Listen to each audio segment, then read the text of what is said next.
సందర్భంగా టీడీపీ నేతలు శుభాకాంక్షలు తెలిపారు. సంక్షేమం అభివృద్ధి లక్ష్యంగా ఉమ్మడి ఆంధ్రప్రదేశ్ను చంద్రబాబు ముందుకు తీసుకువెళ్లారని రాష్ట్ర వడ్డీల కార్పొరేషన్ చైర్మన్ మల్లె ఈశ్వరరావు చెప్పారు. హైదరాబాద్ అభివృద్ధి చెందిందంటే కేవలం చంద్రబాబు నాయుడు వల్లనే అని గుర్తు చేశారు. బీసీలను అభివృద్ధి పదంలో నడిపించేది చంద్రబాబు నాయుడేనని స్పష్టం చేశారు. ఇక దేశంలోనే ప్రజల కోసం నిరంతరం శ్రమించే నేత చంద్రబాబు అని ఈశ్వరరావు వెల్లడించారు.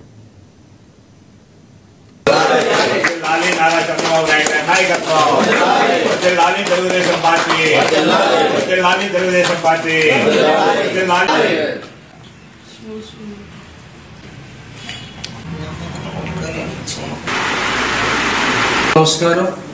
ముందుగా మీడియా మిత్రులందరికీ కూడా హృదయపూర్వక నమస్కారాలు తెలియజేస్తున్నాం. సంక్షేమం, అభివృద్ధి, అలాగే ప్రజల యొక్క సంక్షేమం ప్రారంభమై నేటికి 30 సంవత్సరాలు పూర్తవుతుంది.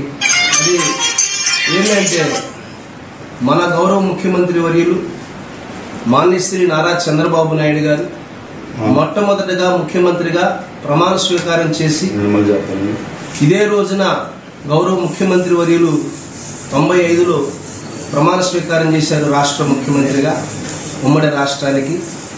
ఆ రోజు నుంచి నేటి వరకు ప్రతిపక్షంలో ఉన్న అధికారంలో ఉన్న ముఖ్యమంత్రి గారు ప్రజల సంక్షేమం కొరకే పనిచేశారు. ఈరోజు ప్రజలు చూస్తున్నారు, హైదరాబాద్ రాజధాని అంత అద్భుతంగా ఉంది.